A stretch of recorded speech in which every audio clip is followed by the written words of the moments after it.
Another clap for Juliet. Another clap for Juliet.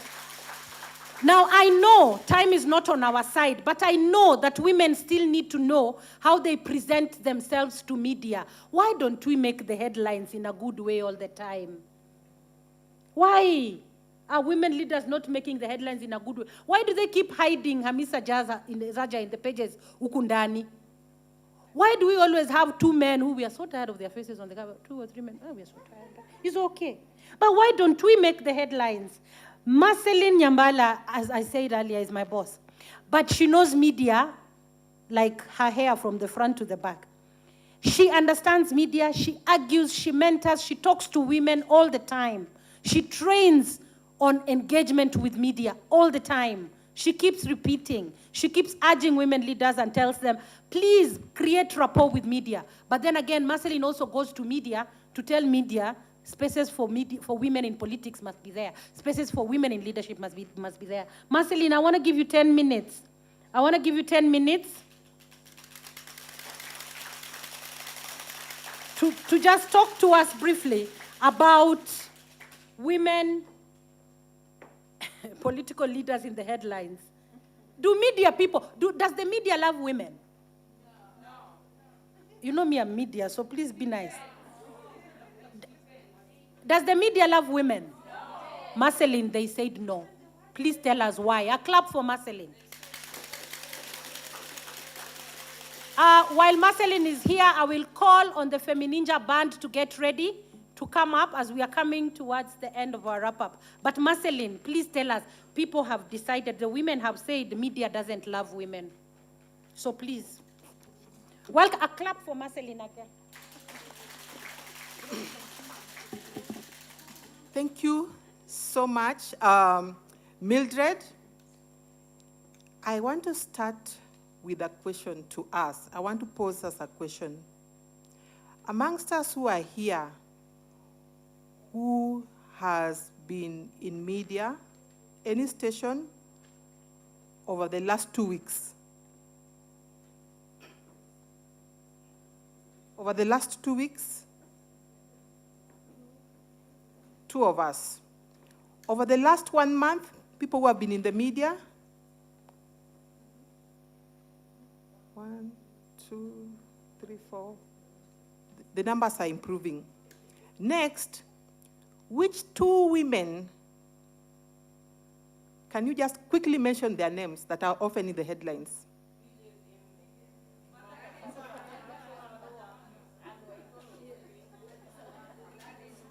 Gladys Wanga, Millie Odhiambo, Martha Karua, Anne Waiguru, more, Daisy Amdan. Daisy? Daisy on television panels. We are going to talk about that. Thank you so much. I am so honored and privileged to be amongst sisters. Our chair lady, Dr. Dorothy Joroge, is here. She was my lecturer in the university. Dorothy, please wave. Chair lady of AMWIC, and also the head of department at the United States International University, where journalists are trained. Daisy Amdan, I don't know whether you remember, after the Constitution, the days when we would check every bill that was going to Parliament. You remember? We have not yet discussed it of late. But there is something that Honorable Caroline has talked about last week in your forum on women's national economic. We said a lot of focus must go to the economic. Waidera, AMWIC was so pleased to discover you many, many years ago. Were you a counselor or MCA? Exactly, we were excited and we profiled her.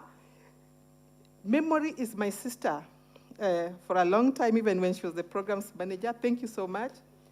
Millie, my sister, we worked together at the Standard newspaper many, many years ago. Many AMWIC members, many friends that are here. Rose Nyamunga, remember when we did the effective media use in Kisumu?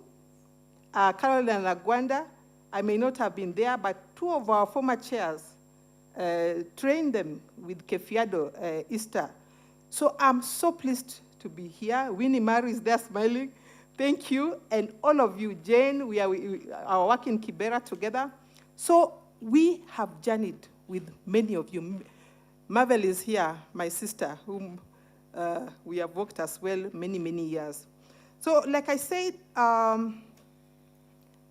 Memories talked about the fourth estate, and indeed media is the fourth estate. You can imagine if media is being categorized in the same place as the executive, parliament, and judiciary, and often without the state resources. But media is able to deliver for the society. Something appears on the media, and tomorrow Kenyans are able to respond. It is extremely powerful. And I just want to say that everything that we have been talking about here, how do these things appear in the media? We've talked about the headlines and those women who are visible. And I must say, one of the comments that we have made here is that media is not friendly to women. Is it true? Is it really, really true? Yes. No, it is not true.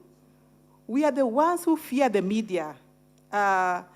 Those of you who go to media panels or do press releases or speak will know that it takes some work. It takes some work. Do we agree? It takes some work. To be in a morning panel, what time do you have to wake up? Huh? We have to wake up very early. But are there people on that television station? Are there people there? Are there some men in the panel? Are they created with a bigger leg? Are they more privileged? It is domestic. I like that we're having a conversation, yes? It is the domestic, our roles, isn't it? But what must we do? What must we do? Because we have already made a decision that we want to politically participate and we want to overcome the barriers. What will we do? What have the others done? What has Daisy done? What has Babel done? What has Jane done? What will it take for you to appear there? I want to submit to us that we must be visible. We must be visible. We have no choice. Even if we're going to talk about affirmative action, whatever it takes, I'm not speaking out of, you know the way you tell them at drink water, then you drink wine. Because I decided that I will not be preaching about women going to the media, and then I'm not going. So from time to time when I'm invited, I take the effort to make the sacrifice and whatever it takes, because we have to be visible. And Juliet has talked about incremental engagement in our leadership. As you are going along in that leadership, you have to continue to be visible. And I can never forget on the constitutional matter, and those who eventually made it to the Constitutional Review Commission, they were the guys who were constantly on television. Nyamunga, was it Adini? There was Kamotho Waiganjo. They were battling with the Constitution. I can assure you, when they went to the interview room for people who were being selected, it was normal and acceptable for them to get those roles. So when we are visible and we begin to apply for positions, the people who are interviewing you have no reason why you should not be shortlisted. It is normal, you are qualified. So our incremental participation in the media as the days go by and all other roles that we have. I want to talk about what we did when we realized this gap, and we've started the effective media use training, because it takes skill. And again, just last week but one, we had this conference and we were in the panel on how women's businesses are being reported. And we said that they must be given space. But the editor and one of our members, Pamela Sitoni, said, every day, men, politicians, call her. I've sent my press release. I have sent my story. hardly does any woman call. So I'm just telling us that in that press release, and we need the skills and we accept, that we have to create, understand that we must learn how to write these press releases. And just to say that we are just coming from, yesterday we just came from Naivasha, where with the Editors Guild, Union of Journalists, and Association of Media Women in Kenya, we were discussing the media space. And we have agreed that we are going to create space for women. And to note that in Standard, last week, many, many women have been appointed as editors. Evelyn Kwamboka has been appointed county editor, and therefore our county stories now have an ally. These are our members. They understand that we need coverage. So we have opportunities and space. I want to tell us that as women leaders, we need to be interested in what is happening in this, our fourth estate, where 600 journalists lost their jobs. We need to understand that the public broadcaster, which is supposed to give all political parties, and I know women leaders who were not given coverage on account of the ownership of those particular media houses. So whatever is happening in this fourth estate, which has the same power as the executive, as the judiciary, it can make a decision and bring change. We need to be attentive to what is happening there. So the public broadcaster, Kenya Broadcasting Corporation, needs to give us, all of us, equal coverage. But we need to sort out, those of us who are in parliament, we need to be looking at it. And in the coming days, we will be submitting bills to parliament on how we restore that particular asset, because we believe that it is going to deliver for us as a country. Just to speak about certain things, we have heard about the multiple challenges that women are facing in political parties. So we want to agree that there is need for vigilance.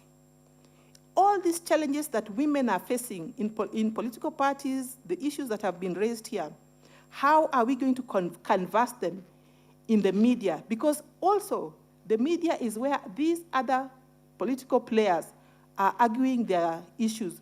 And it is also in the media space that women again have a space where they can have their voices. We can see inclusion. So we need to be vigilant. There are issues about holding political parties accountable and debunking these old myths. And I think some of what Honorable Waithera has talked about. How is it that political parties to date do not have mechanisms that can ensure that at least 1/3 of the women get their seats? And therefore, these political parties are the ones that have the responsibility to ensure that processes are honest and that nomination processes are fair. But this is something that we as women need to amplify. The issues about women's political participation is like a tree. You have to put an axe on it day in, day out. So if we put an axe in terms of a press conference and we go nowhere, again, after 2 months, we have to come back and do another press conference. So we have to keep on bringing different angles. We cannot say that we got defeated. We say dissolve parliament. Ikigonga mwamba, we bring it another day again. Where is the working group?